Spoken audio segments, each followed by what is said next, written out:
Eu sou o professor Jefferson Botelho, trabalho em Minas Gerais, sou professor de Direito Penal e Processo Penal. E hoje, nesse encontro, vamos falar sobre a ação penal. A ação penal é uma matéria importante, sempre presente no Poder Judiciário, nos concursos públicos, no curso de graduação, e por isso eu me proponho a fazer uma sinopse dessa matéria tão importante.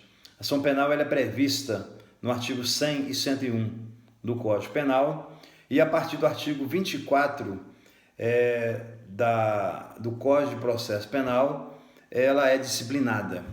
Antes, porém, de falarmos especificamente acerca da ação penal, é interessante salientar que o artigo 5º da Constituição, lá no rol dos direitos fundamentais, especificamente no inciso 35, determina que a lei não excluirá do Poder Judiciário a apreciação da ameaça ou lesão a direito. Isso quer dizer que, estando preenchidas as condições da ação, o Poder Judiciário não pode se afastar do seu poder-dever. Isso chama em doutrina de princípio da inafastabilidade do controle jurisdicional. Evidentemente que, para que o Poder Judiciário possa apreciar o pedido do autor da ação e para que essa ação nasça validamente, faz-se mister o preenchimento de algumas condições, que são chamadas condições da ação, que são condições exigidas por lei para que a ação possa nascer validamente. E quais são essas condições? São 3 condições. A primeira é a chamada possibilidade jurídica do pedido. A segunda é a legitimidade para agir. E a terceira é o interesse de agir. A possibilidade jurídica do pedido, ela se refere a uma providência prevista em lei. Ou seja, é um direito que se busca que de imediato o intérprete, o Poder Judiciário, vai perceber que, em tese, aquilo que se pede tem previsão na norma. Imagina alguém pedindo ao Poder Judiciário a punição de um suposto autor de adultério. Nós sabemos que esse fato no Brasil é atípico, porque há muito tempo o crime de adultério, que era previsto no artigo 240 do Código Penal, ele foi revogado. Especificamente no ano de 2005, ele foi revogado e não existe mais. Então, se você faz um pedido atípico, o Poder Judiciário não vai analisar. Se você pede a condenação de alguém por dano culposo no Brasil, também esse pedido não vai prosperar, porque não se pune hoje a conduta danosa no artigo 163 a título de culpa, somente a título de dolo. De igual valor, se alguém vai ao Poder Judiciário num estado de paz, em tempo de paz, pedir a prisão perpétua de alguém que tenha praticado um delito, ainda que seja um delito hediondo, por exemplo, evidentemente que esse pedido não será agasalhado junto ao Poder Judiciário, porque a pena de morte não existe no Brasil como regra, somente como exceção naqueles casos lá onde a Constituição exige a necessidade da guerra declarada, não é? Que é prevista lá no artigo 55 do Código Penal Militar, que é o Decreto-Lei 1001 de 69, mas somente para aquelas condutas tipificadas em tempos de guerra. A segunda condição para a existência válida do direito da ação diz respeito à legitimidade para agir. Essa legitimidade para agir, ela diz respeito à legitimidade ativa, é aquele que exerce o direito de propor ação, é aquele que propõe a ação. No Brasil nós temos o Ministério Público, no caso das ações públicas, conforme artigo 129 da Constituição Federal. O Ministério Público é o titular exclusivo da ação penal pública, e o particular naquilo que nós chamamos de ação de iniciativa privada, através do exercício da queixa-crime, que é a peça inicial para deflagrar o processo nessas ações de iniciativa privada. Eu disse com muito cuidado iniciativa privada, mesmo porque hoje no Brasil não existe ação privada, toda ação é pública. Em alguns delitos, por motivo de interesse e de conveniência, o Estado apenas transfere a iniciativa para o particular, quando aquela lesão é tão particular para aquela pessoa que ela vai decidir a oportunidade, a conveniência de propor ou não a chamada queixa-crime. Então aí nós temos a chamada legitimatio ad causa ativa. No outro polo, nós temos aqui que nós chamamos de legitimação passiva. É contra quem a ação ela é proposta, ou seja, contra aquela pessoa que efetivamente praticou a conduta criminosa, mesmo porque a pena hoje não pode transferir da pessoa do criminoso, é matéria também constitucional.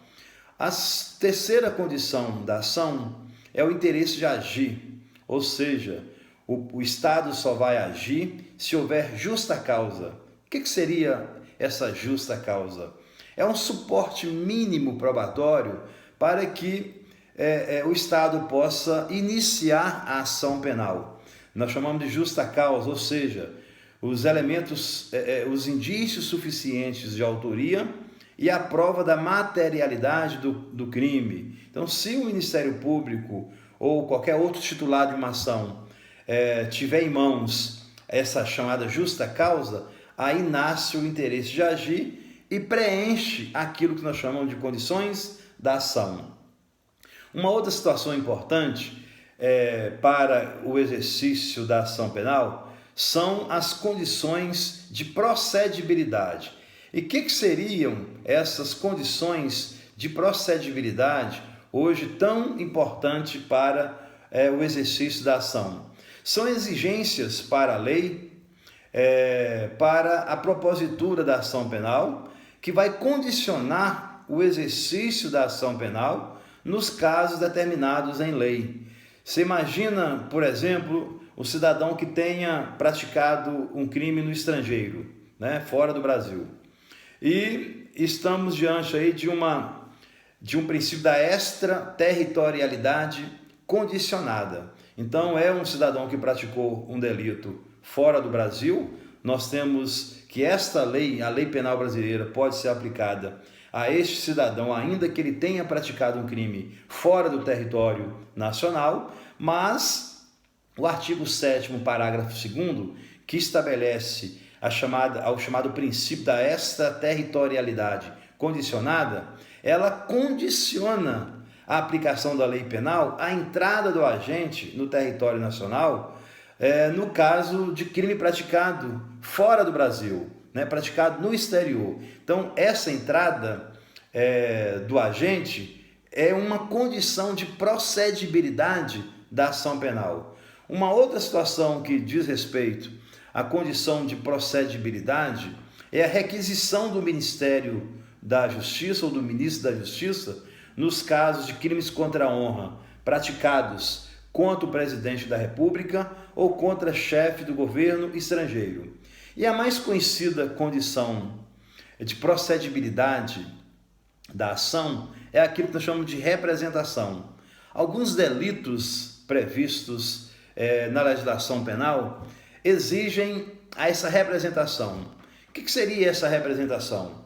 Representação é um ato formal da vítima, onde ela autoriza o Estado a propor a ação penal. Então, imaginamos o crime de ameaça, não é? Está lá previsto no artigo 147 do Código Penal, tem lá a conduta típica no tipo fundamental, e no parágrafo único vai dizer: somente se procede mediante representação. Então, o Estado só vai agir se houver essa representação, que seria um pedido à autorização da parte, né, da vítima, da relação material do delito, para que o Estado possa exercer o direito de ação. Então essa representação ela aparece em alguns delitos aqui no Brasil, principalmente lá no Código Penal. O crime de ameaça, o crime de furto de coisa comum, que é previsto no artigo 156 do Código Penal, outras fraudes, delito previsto no artigo 176 do Código Penal, que é tomar refeição e não pagar, não é? Previsto também no Código Penal, no artigo 176, e assim, preenchidas essas condições de procedibilidade, nós temos ação penal válida e com preenchimento também das condições de procedibilidade. Bom, a ação penal ela é dividida em ação penal pública e ação penal de iniciativa privada. A ação penal pública é aquela que pode ser dividida em ação penal pública incondicionada e condicionada. A ação penal pública incondicionada é aquela cujo exercício não necessita de nenhuma condição para que o Estado possa tomar providência, né? No caso, o Ministério Público. Você imagina um crime de homicídio. O Estado tomou conhecimento da prática do homicídio, havendo elementos suficientes de autoria e de materialidade contra o suposto autor do delito, o Estado ele é obrigado a agir, né? Ele é obrigado a exercer o direito de ação e buscar a chamada pretensão punitiva estatal para restabelecer a paz social. De outro lado, nós temos ação de iniciativa privada.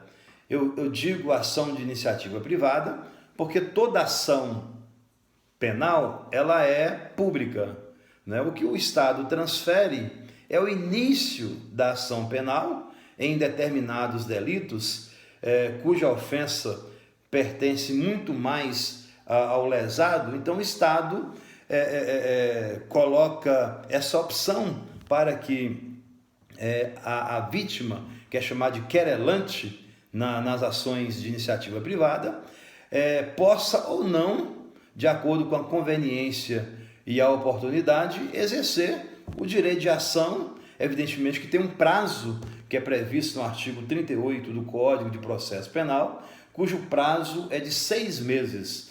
É o prazo que a vítima, na ação penal pública condicionada e na ação de iniciativa privada, tem para oferecer, respectivamente, a representação ou a queixa-crime. Bom, a doutrina costuma enunciar 6 características da ação penal pública, não é? A primeira é a necessidade e a obrigatoriedade. Bom, o que seria necessidade e obrigatoriedade? Existindo elementos probatórios razoáveis, o Ministério Público ele é obrigado a oferecer a denúncia, né? O juízo de formação da opinião do delito por parte do Ministério Público é um juízo vinculado de legalidade e não de oportunidade e de conveniência. Então, estando diante de elementos probatórios razoáveis, o Ministério Público ele é obrigado, não é, a exercer a ação penal e oferecer a ação penal. Evidentemente que em 95 nós tivemos a Lei 9.099, que estabeleceu o princípio da obrigatoriedade temperada ou mitigada, não é? Naquelas infrações penais de menor potencial ofensivo, aquelas de competência e julgamento do juizado. Muito embora existam provas ou existem indícios suficientes de autoria e materialidade do delito, mas se for da competência do juizado especial criminal, ou seja, cuja pena não seja, pena máxima em abstrato não seja superior a 2 anos, o Ministério Público ele pode transacionar na forma do artigo 76 da Lei 9.099 de 95. Isso é uma quebra desse núcleo da chamada obrigatoriedade da ação penal pública para criar aquilo que nós chamamos de princípio da obrigatoriedade mitigada. O princípio da indisponibilidade é um outro princípio importante. O Ministério Público ele não pode desistir da ação penal, nem sobre ela transigir. O que seria isso? Evidentemente que se tramita um processo. O Ministério Público não pode dispor da ação penal. O que ele pode e deve, como ator social, que tem como principal função zelar pela correta aplicação da lei, é pedir absolvição no processo, se não restar provas de participação de alguma pessoa no fato criminoso. Mas ele não pode dispor da ação penal.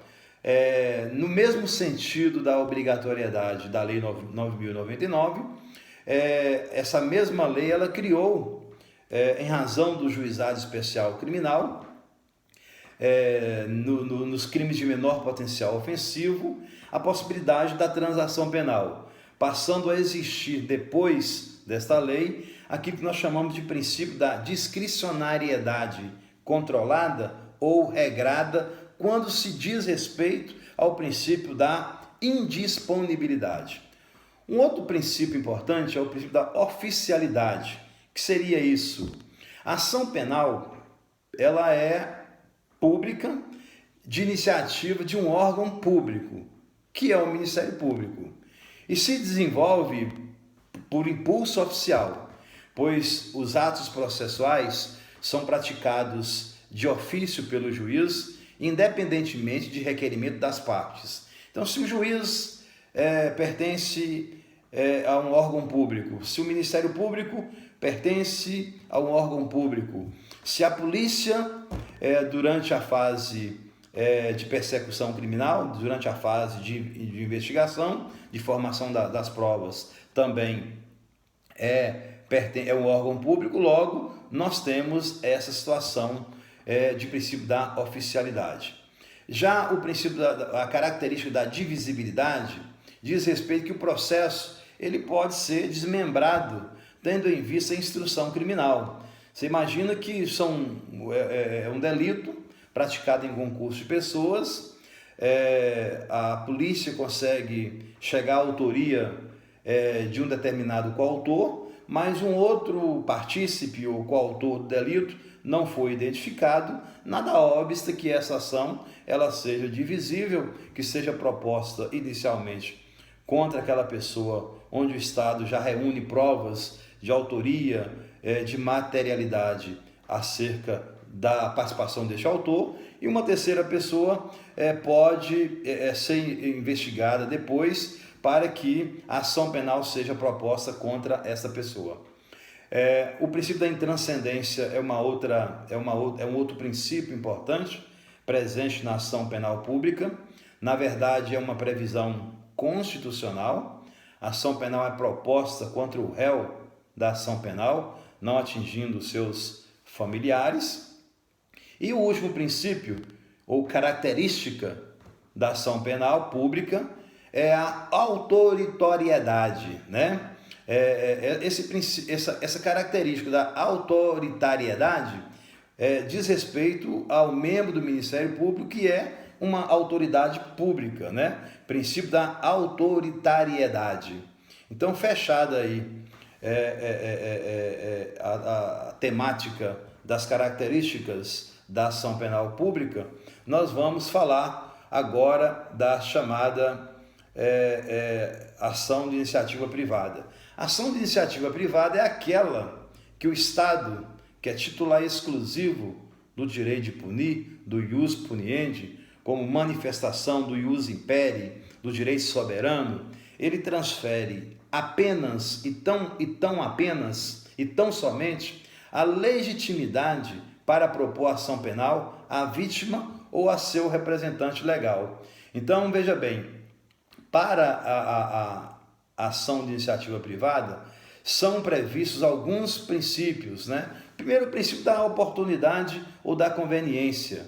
Cabe ao titular da ação do direito de agir, a faculdade de propor ou não a ação de acordo com a sua conveniência. Você imagina um cidadão que é ofendido na sua honra, né, na sua honra subjetiva, num crime de injúria.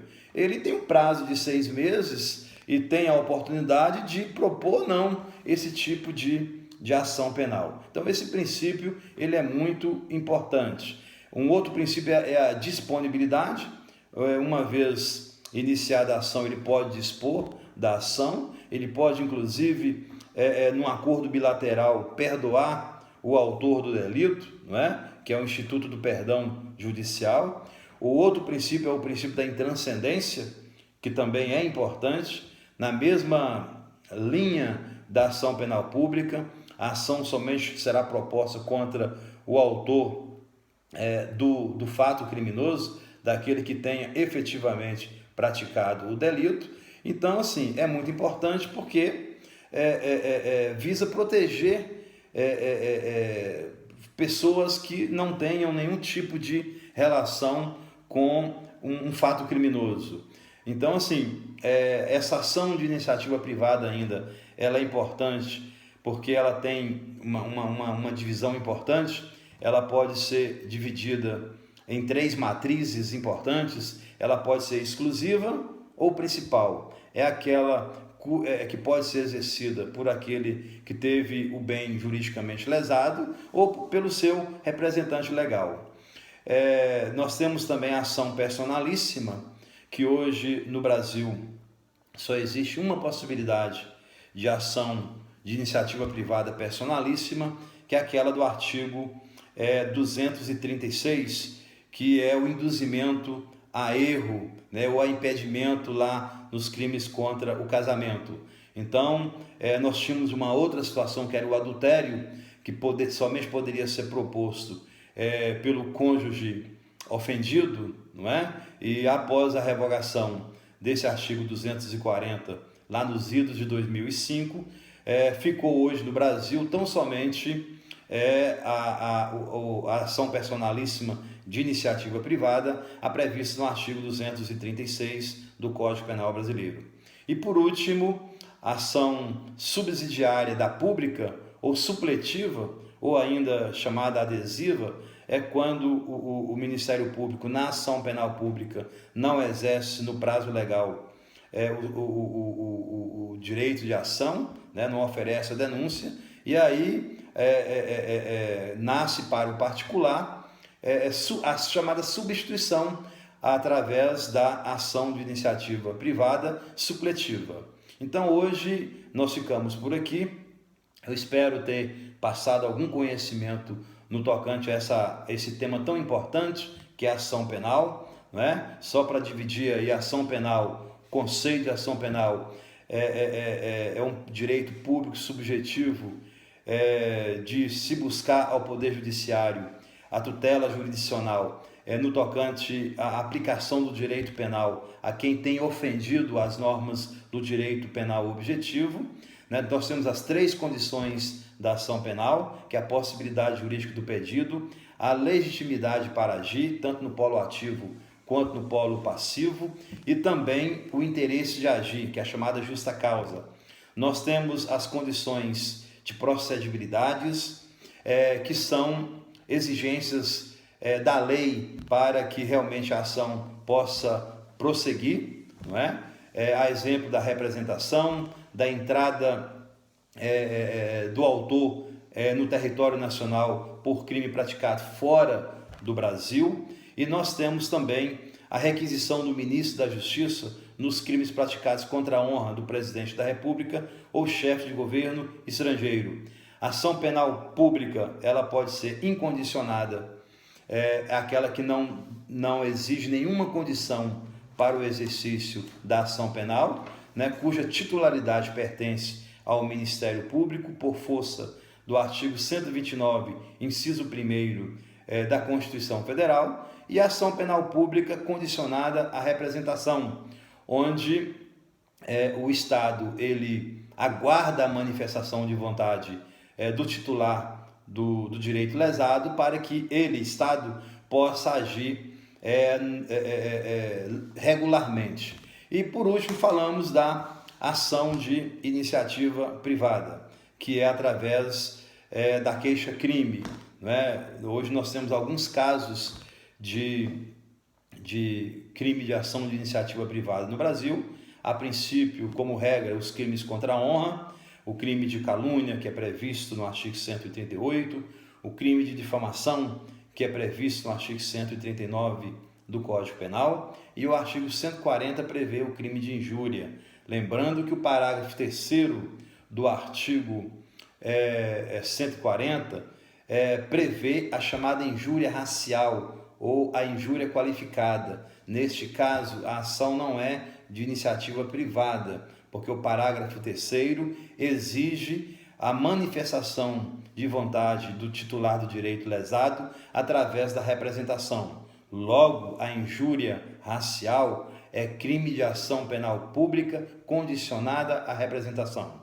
Ficamos por aqui. Desejo a todos bons estudos e até a próxima.